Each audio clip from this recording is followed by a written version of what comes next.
I get a couple people on the show. All right. Get your questions ready for Austin and Willie. And By the way, this is year 5. Still have never interviewed Austin Matthews in my career. never. No. But we'll get there. We'll get there. Well, in the there. meantime, we got the general manager. We do. Brad Even Tree. better. Let's welcome him into the Real Kipper and Bourne show. Tree, thanks for doing this. And, you must be real disappointed that the Jays are sucking all the oxygen out of the Toronto Maple Leaf room right about now. I mean, in all seriousness, are you watching from afar a little bit while you guys slowly start the season? Are you okay with that? Oh, yeah. We got to keep the Jays going until January. Right? No, it's been fun. I've been following them. I'm a baseball fan, so got a chance to get down to the ballpark a couple of times over the course of the summer, but it's exciting. It's getting to the exciting part of the year, and so we've got our Jays hats on for sure. Plenty of questions to get into with your hockey club, but I just want to ask you a general question right now, Brad, in terms of, your general manager duties throughout the summer. There must be 85-90% teams right now that aren't overly pleased completely with their hockey club in terms of the visions that they have moving forward. I would put you included. And yet it was such a quiet summer of the lack of trades, or even what I think maybe the lack of communication between teams to move bodies. And do you have a reason for that? Is it a new CBA? Is the cap going up? Or is it just teams not willing to pull the trigger just yet? Like, was it as quiet as I think it was? Yeah, it was, Nick. It was, in terms of just the movement. I think there's always communication. There's always lots of activity, not necessarily lots of achievement. And the reason why is a couple theories.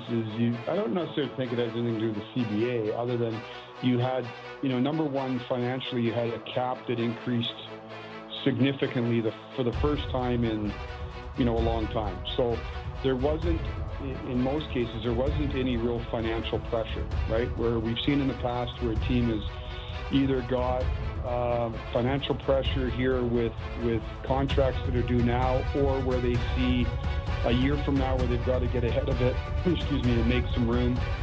Nobody was looking to there wasn't somebody standing there and saying, I've got to throw 2 bodies over the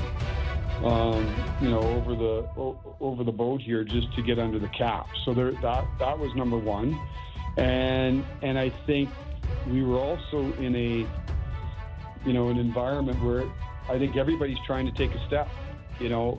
People weren't trying to get rid of players; they were looking for players, and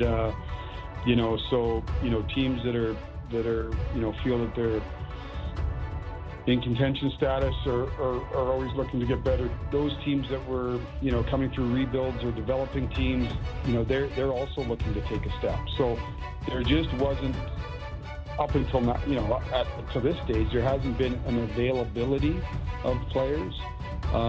You're seeing more and more teams with the increase in cap space now, teams signing their own guys.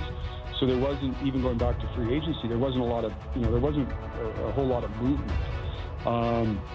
So I think for that reason, you saw, not as much activity on the trade front. But though, then you get into this time of the year, and everybody's trying to get a little sense of what they've got in house, and see who's, everybody. And you're right, you're always worried about a spot or so on your team, and so those conversations begin to pick up now, and you go from there. So, Tree, one thing that you've referenced in some pressers and even are sort of alluding to here is, you had wanted to add maybe another top 6 forward to play perhaps alongside Matthews and Nyes. What do you see, like, when playoffs start, that right wing position, what is the path to getting that solved, to finding the answer you want alongside Austin Matthews? Well, I think step one right now is seeing I know everybody's focused on that one spot, and I get it, and certainly we are. But you don't know where chemistry is going to come from, right? You don't know where, who may have a match. You can sit here and put it down on a piece of paper, but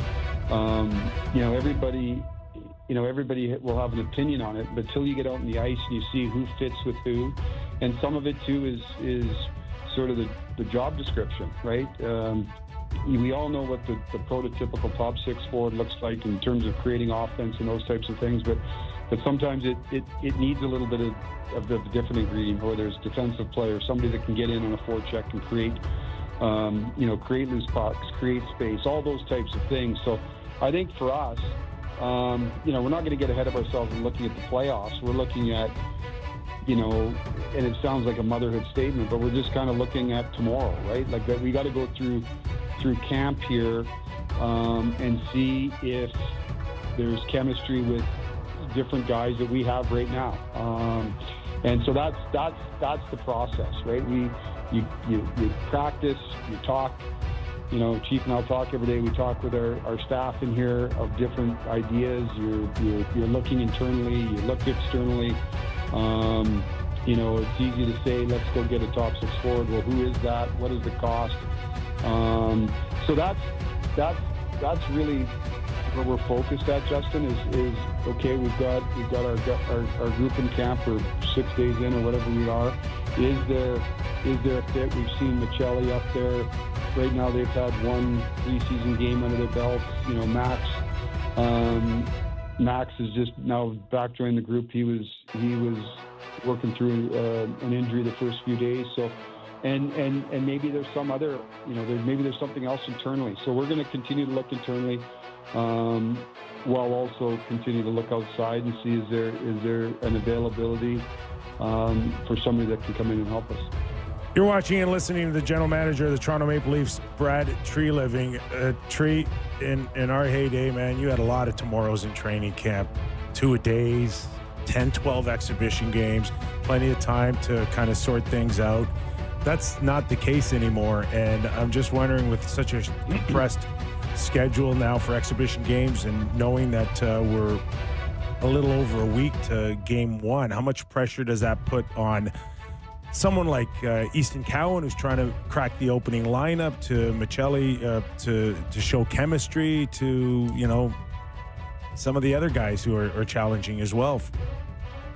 Yeah, I think, Nick, you're right. The camps are different now. You go through them pretty quick. I think there's different stages of camp. Like, the first 3 days are really sort of a grind. Those are the grind 3 days. It's getting all the summer skate off and getting back to bumping a little bit.